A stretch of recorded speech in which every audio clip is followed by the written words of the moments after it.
everyone, Jim from TeaDB here, bringing you another Inbetweenisode. Today I am going to be side-by-siding a couple teas, and these teas were generously given a small sample for me from Akshay quite a while ago, so thank you, Akshay. Sorry it took so long to bring these teas onto a show. Danny and I actually did feature the 2012 version of this tea on earlier, and these teas are from Dragon Tea House in Hong Kong. Different from the eBay vendor or the online Pu'erh seller. This is the brand that has been sold sample packs, I believe, from Teas We Like. So they are a really interesting vendor. I think the tea is pretty darn good quality, and they also do stand out in a couple ways, which I'm going to talk about. So based in Hong Kong, and I don't think they've pressed tea the past couple years, is my understanding of it. But basically, the shop owner, she would go to Yunnan and specifically the Yiwu area each year, and she would make a Yiwu blend of teas, and she'd collect different stuff and have it processed in certain ways. And so there's a couple things that do stand out. I mean, one is it's definitely a blend. A lot of times boutique producers these days are making smaller and smaller batches. I mean, we've obviously all seen stuff like the village specific, so stuff like Kaohsiung Jai, Guafang Jai, even getting nittier and grittier than that. Some people do like single tree batches, quote unquote. And for myself, I think I personally prefer it when a tea is a blend. Part of that is because I'm drinking tea more aged. I'm less interested in picking out little nuances and stuff like that, and like on sort of like specific Malcha batches and things like that. Just not that interested in that. I'm more drinking the semi-aged and aged versions of teas, where I really do think that tea in general benefits from being well blended.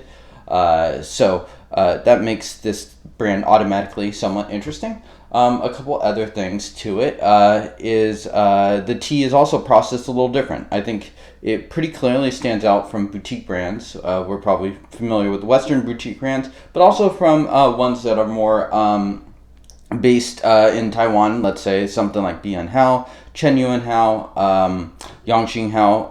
I think the processing of these is different. I think it is probably, at least my understanding of it, is a little more going traditional, a heavier rolling. For all these teas, if you do have the chance to brew them, and I do recommend people seek these out if they can, you'll notice that there's a lot of like little crumbs and bits, and supposedly that comes into from some of the processing where they're rolling the tea more heavily than they would these other boutique teas, where we're getting a lot of very beautiful leaves, and the aesthetic of the tea is more prioritized in some of those teas.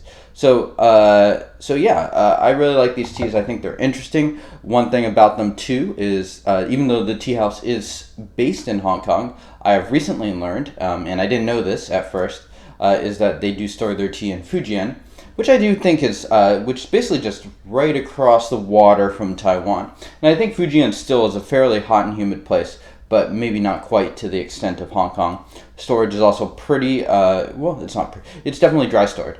These teas are not sort of like Hong Kong traditional. They're quite the opposite of that. And so as a result of, I think, kind of that traditional processing and the somewhat dry storage, the thing that would prevent me from drinking these teas more regularly is mostly the fact that it needs more time.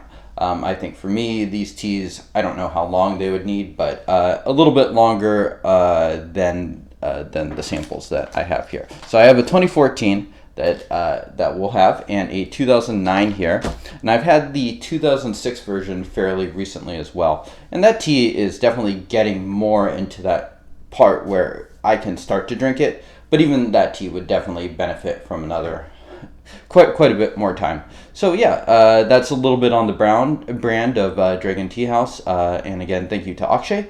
And let us get into these two teas.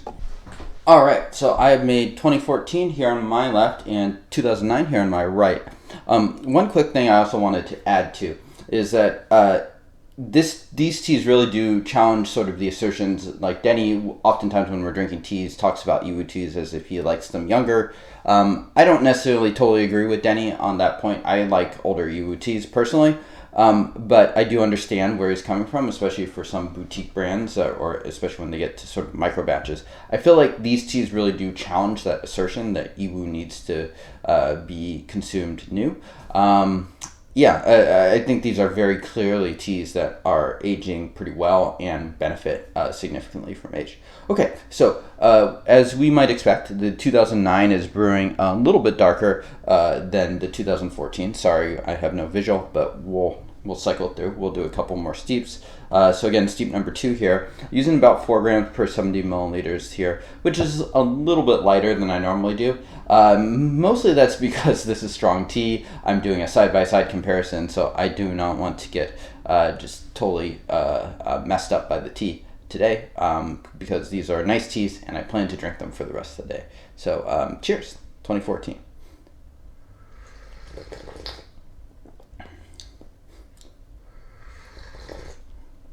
Definitely some hay, some resinous quality. Also definitely pretty, there's not a weak bitterness up front. This is not one of those like very aloof Yiwu teas that's really low on flavor. Smell, there's, I don't know if that's a hint of smoke, but it's a hint in sort of that genre of flavors. Definitely a fair bit of resin, pine coming from that.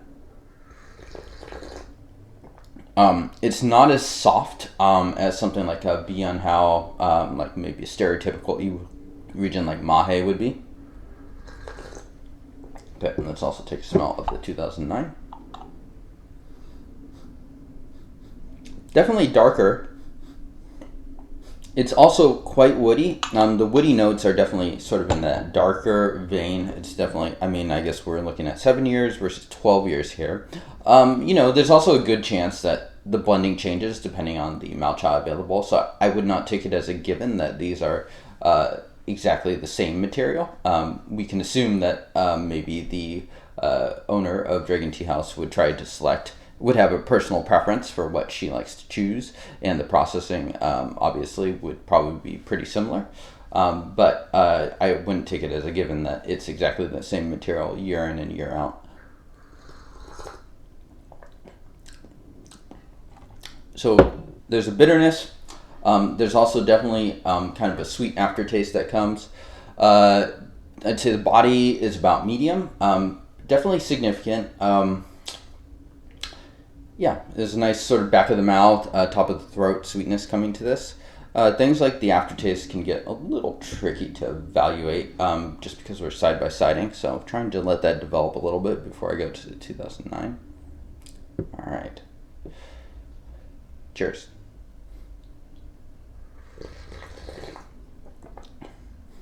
Interestingly, I feel like I can smell more of what perhaps may have used to be a mild smokiness in the 2009. Maybe it's just sort of that resinous quality developing further, going a little bit further away from that sort of like drier green pine to something else. Definitely juicier. There's still a bit of that bitterness. I'd say it's mellowed out a little bit in this tea, in the 2009 version. The body is also good. I'd say maybe even a little thicker than the 2014.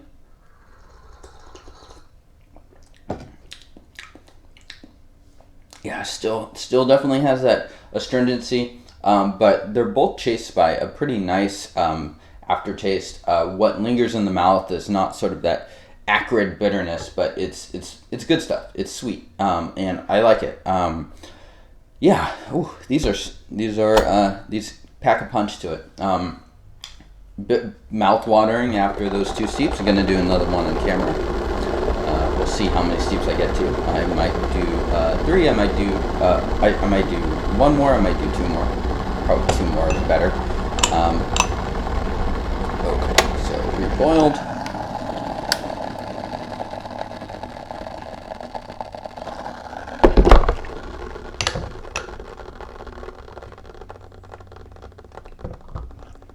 Yeah, it's quite strong, so I'm going to stick with about 10 seconds here for each of these. So, gives you a better idea of the color. Pretty solid.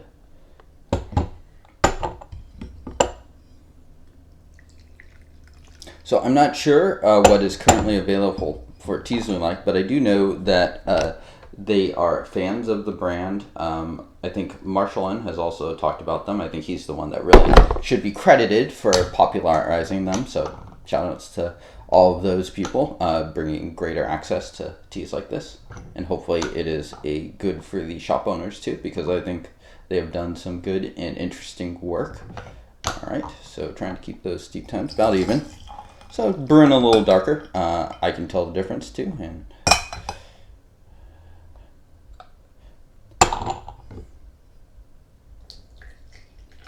okay, now let us take a quick smell.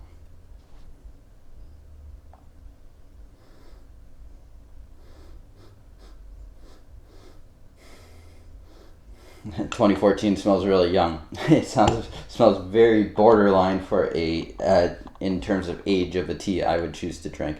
But you know, I think its direction is clear enough. I think it's probably passing that awkward phase already. It's not sort of muddled in the flavor. I did have a sample of the 2016. I think that one was a little harder to tell.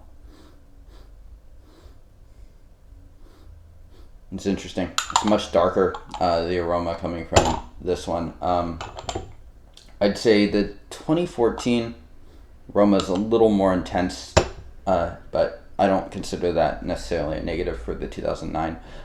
This one in particular, I think, is starting to hit a zone where I would really drink it, or at least I could drink it.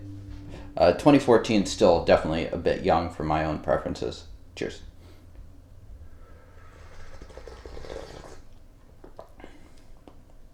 That is even more bitter. Yeah, these are Yiwu teas that certainly taste like Pu'erh, like raw Pu'erh, in the sense that you get that bitterness, you get astringency, you get the whole package.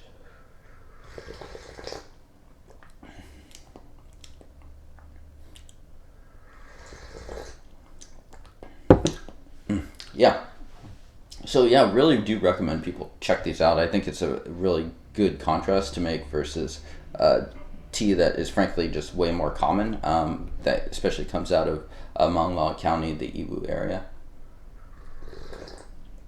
I think it might open some eyes to the possibilities and make you at least give some food for thought of what is processing versus what is the raw material. Because I mean, areas like Yiwu sort of have this reputation of being processed more for boutique type brands, which are obviously going to have a very different processing type than something like a Dai or a Shaguan. So I don't know that I have any grand conclusions or whatever to draw from that, but it certainly gives some food for thought.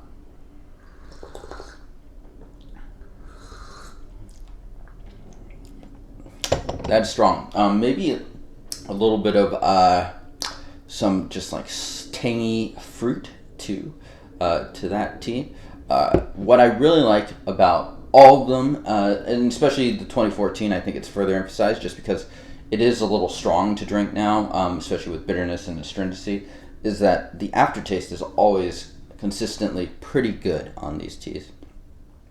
Kind of what I talked about earlier, both of these cups have just like a lot of dust at the bottom. For me, not necessarily a bad thing, but I do think that sort of reflects that rolling I was talking about. Cheers.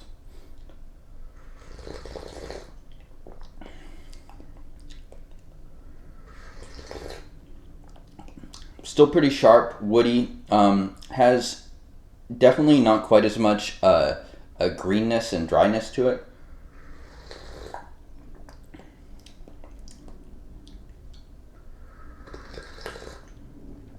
Yeah, certainly much closer to being something I would drink, although I'd probably prefer this till gets another 10 years or so, personally. Yeah, I will do one more. But so far, I think the teas are not totally dissimilar. This is just far more in a aged place. They both have a nice aftertaste. This one kind of has like an interesting sort of anesthetic, slight numbing thing going on that I like. Alright, so we will go in reverse order this time.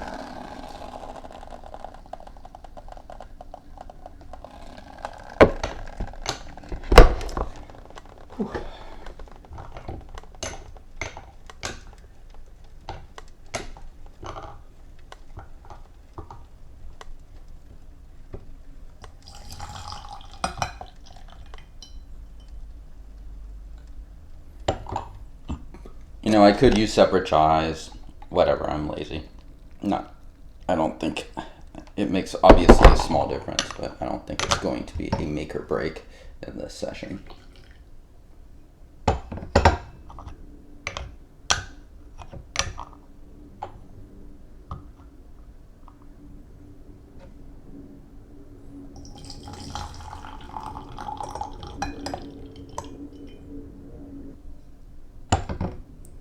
Here we go, steep number 4. This is definitely going to be the last one because I am feeling that tea.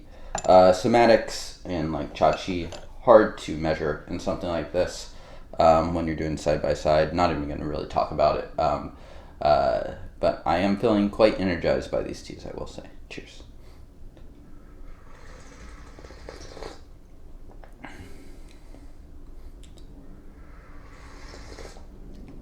The tea is starting to calm down a bit and enter, I don't know, because this tea is still sort of on the young end of something to drink. I think this is one of those sessions where I might start to have a lot more comfortable steeps in like the 5 or 6 range. Obviously you can push it and that's not necessarily a given, but this steep feels a little more palatable than the last one.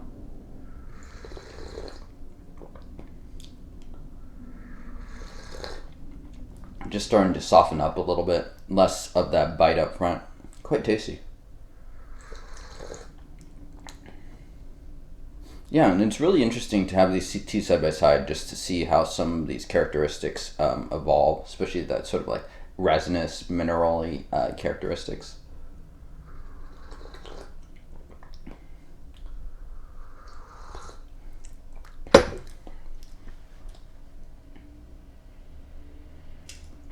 A little less of that anesthetic, but a little bit still going on. Nice aftertaste, nice coating of the mouth. My throat really starting to feel some of that sweetness coming into it. Okay, 2014. All right, let's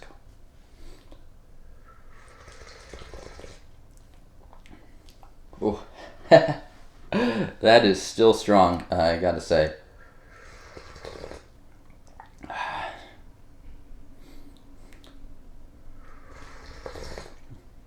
One of those episodes where I'm sweating, and so I know if Denny was here, he'd be sweating through his shirt right now, so probably good I'm having this on my own.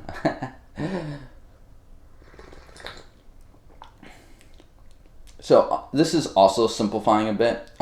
These last steeps, if I wanted to keep it a little more consistent, I probably could push it another 10 seconds or 15. This one I'd say a little more sourness to it, certainly greener, obviously. Needs way more time. And both of these teas, frankly, I think are going to just continue to improve for a long while.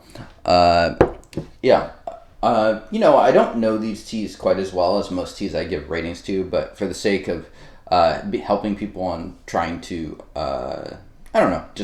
just to be consistent as far as the blog goes, I will assign some ratings to it. And keeping in mind that these are ratings of the tea at this point and how much I like them, rather than what the tea will become and what I'll think of the tea in 10 years. So I'd give this one on the right, the 2009, a 7 rating, pretty good, and this one a 6.5. There's highly enjoyable aspects to both of these teas. I think they're both too young. I think the 2009 is much closer towards something I will really enjoy in the future. And I do enjoy both now, but it's just I see more of the future potential for both of these teas.